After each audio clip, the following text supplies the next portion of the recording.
আলাইকুম সম্মানিত ভিউয়ার্স, আশা করি আপনারা সবাই ভালো আছেন। আল্লাহর রহমতে আমি অনেক ভালো আছি। আমাদের মোহাম্মদপুর উত্তরপাড়া গাউসিয়া সুন্নিয়া জামে মসজিদের আজকে ছাদ ঢালাই দিচ্ছে। তো ভিউয়ার্স, আপনারা দেখতেছেন নিচে মেশিন রাখা আছে। এখান থেকে সব ছাদ ঢালাইয়ের জন্য মশলা মিক্স করা হয়, তারপর ক্যানের মাধ্যমে উপরে নেওয়া হয়। তো আমি যাচ্ছি এখন ছাদের উপরে এটা দেখার জন্য যে তারা কীভাবে ছাদ ঢালাই দেয়। এখানে হচ্ছে তারা বাঁশ দিয়ে ঠিকা দিয়েছিল নিচে, তো আমি আস্তে আস্তে ছাদের উপর চলে যাচ্ছি। আমাদের ছাদটা মনে হয় মেবি 2000 স্কোয়ার ফিটের হবে। তো আমার আব্বু উঠতে পারতেছে না, আব্বুকে মনে হয় আমার ধাক্কা দিয়ে তুলতে হবে। আমি ধাক্কা দিতেছিলাম আব্বুকে, তারপর আব্বু ছাদের উপরে উঠলো। এই যে দেখতেছেন ভিউয়ার্স, এটাই হচ্ছে আমাদের মোহাম্মদপুর উত্তরপাড়া গাউসিয়া সুন্নিয়া জামে মসজিদের ছাদ। একটি বিশাল একটি ছাদ। এখানে আজকে ছাদ ঢালাই কাজ চলতেছে।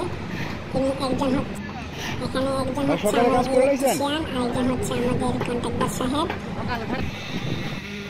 তারা খুবই সুন্দরভাবে ছাদ ঢালাই কাজ করতেছে। এগুলো দেখতে খুবই ভালো লাগে, কারণ এই জিনিসগুলো খুবই সুন্দর। আর আমার যে ভাইয়েরা ঢালাই কাজগুলো করে তারা খুবই পরিশ্রমিক এবং তারা খুবই ভালো মানুষ। আর আমাদের এই মসজিদ নির্মাণ করতে আমাদের অনেক টাকা পয়সারই খরচ হচ্ছে। আপনারা যারা আমাদের মসজিদের মধ্যে শরীক থাকতে চান আল্লাহ তাআলার এই ঘরে, তারা আমাদের সাথে যোগাযোগ করে মসজিদের মধ্যে শরীক থাকতে পারেন।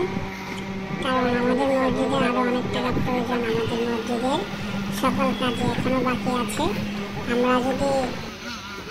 আপনারা যদি চান তাহলে আপনারা আমাদের সাথে এই মসজিদের মধ্যে টাকা পয়সা দিয়ে শরীক থাকতে পারবেন। তো ভিউয়ার্স, আমি ঘুরে ঘুরে ছাদটা দেখতেছিলাম যে তারা কিভাবে কি কাজগুলো করলো।